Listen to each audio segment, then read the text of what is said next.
তারেক রহমানের নেতৃত্বাধীন বিএনপি সরকারের ১০০ দিন পূর্ণ হলো আজ। এই সময়ে পরিবার ভিত্তিক কার্ড সুবিধা, খাল পুনর্খনন সহ জনমুখী নানা উদ্যোগে প্রতিশ্রুতি বাস্তবায়নের সূচনা দেখছে দেশ। একই সঙ্গে আইন শৃঙ্খলা, মূল্যস্ফীতি ও সংস্কার কার্যক্রমের গতি নিয়েও চলছে আলোচনা সমালোচনা। বিশ্লেষকদের মতে সরকারের ১০০ দিন আশা ও প্রত্যাশার একটি ভিত্তি করেছে। এখন সবচেয়ে বড় চ্যালেঞ্জ হবে সেই প্রত্যাশাকে কার্যকর ও টেকসই ফলাফলে রূপ দেয়া। সাদ বিন শফিকের report. Payment done? No sir, cash on delivery. Wait. Amazing সব ডিলসে অর্ডার করুন দেশের যে কোনো প্রান্ত থেকে। কার্টআপে ক্যাশ অন ডেলিভারিতে। প্রধানমন্ত্রী পদের কর্তব্য। সরকারের প্রধানমন্ত্রী পদের কর্তব্য। নিরঙ্কুশ সংখ্যাগরিষ্ঠতা নিয়ে গেল ফেব্রুয়ারি 17 তারিখ তারেক রহমানের নেতৃত্বে শপথ নেয় বিএনপি সরকার।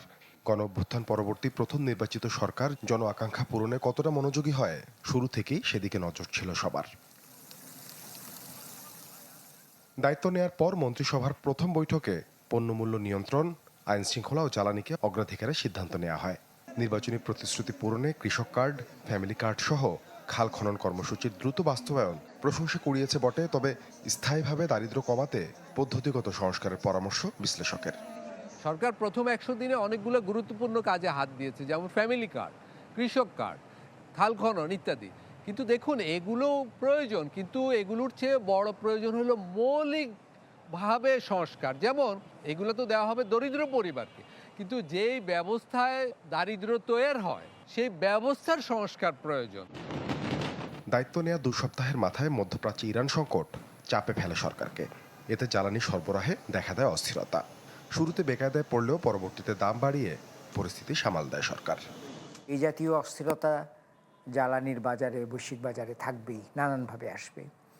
সেই জন্য সরকারকে একটা দীর্ঘমেয়াদী একটা পরিকল্পনা গ্রহণ করতে হবে, যেখানে দীর্ঘদিনের একটা মজুদ তাকে করতে হবে, বিশেষত জ্বালানি তেলের, এবং সেটা অত্যন্ত গুরুত্বপূর্ণ। আমি অভিনন্দন জানাই এবং সেই সাথে বিরোধী দলের সাথে সরকারের রসায়নেও বেশ ইতিবাচক পরিবর্তন দেখা গেছে গেল ১০০ দিনে। যদিও সংস্কার, উচ্চকক্ষ গঠন আর পিআর ইস্যুতে বিরোধীদের প্রশ্নের মুখে পড়তে হয়েছে সরকারকে। জনগণের প্রধান প্রত্যাশা ছিল যে প্রশাসনিক সংস্কার হবে, পুলিশ বাহিনীর কাজের ধরনে সংস্কার হবে, স্থানীয় সরকার বিষয়ে সংস্কার হবে। আগামী দিনগুলোতে রাষ্ট্রনৈতিক সংস্কারের কাজগুলোতে সরকার হাত দিবে এবং হাত দিতেই হবে, না হলে এটা অভ্যুত্থানের প্রত্যাশা পূরণ হবে না। মব সংস্কৃতির লাগাম টেনে ধরতে সরকার কঠোর হওয়ার কথা বললেও সাম্প্রতিক আইন শৃঙ্খলা পরিস্থিতিতে তার প্রতিফলন কম দেখছেন বিশ্লেষকরা। এছাড়া মূল্যস্ফীতি নিয়ন্ত্রণ ও ভঙ্গুর অর্থনীতি পুনরুদ্ধারে সরকারের প্রচেষ্টা কতটা সফল হয়েছে তা নিয়েও আছে প্রশ্ন। মব হয়তো কমে আসছে, সহিংসতা কমেনি। কখনোই এই জাতীয় সহিংসতা, সন্ত্রাস কমবে না যতক্ষণ পর্যন্ত বিচার ব্যবস্থায় যারা অপরাধী তাদেরকে বিচার করা হবে। অভূতপূর্বভাবে ১০০ দিনের ভেতরে কিন্তু আমাদের প্রত্যেকটা মূল প্রতিশ্রুতি বাস্তবায়ন করা হয়েছে এবং এখনো কিন্তু দ্রব্যমূল্য অন্য যে কোনো দেশের তুলনায় অনেকটা মূল্যস্ফীতির হিসেবে নিয়ন্ত্রণে রয়েছে। দেশে কোথাও কোথাও অপরাধ সংঘটিত হচ্ছে, কিন্তু সেই অপরাধের পর সরকারের দিক থেকে স্বরাষ্ট্র মন্ত্রণালয় এবং আইন মন্ত্রণালয় সর্বোচ্চ আন্তরিকতার সাথে কিন্তু কাজ করছে।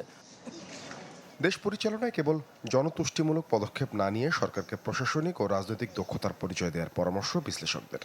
সেই সাথে তারা বলছেন, বৈশ্বিক ও অভ্যন্তরীণ বাস্তবতা মাথায় রেখে জনপ্রত্যাশা পূরণে সরকার কতটা সফল হয় সামনের দিনে সেদিকেই নজর থাকবে সবার। সাদ বিন শফিক, চ্যানেল 24, ঢাকা।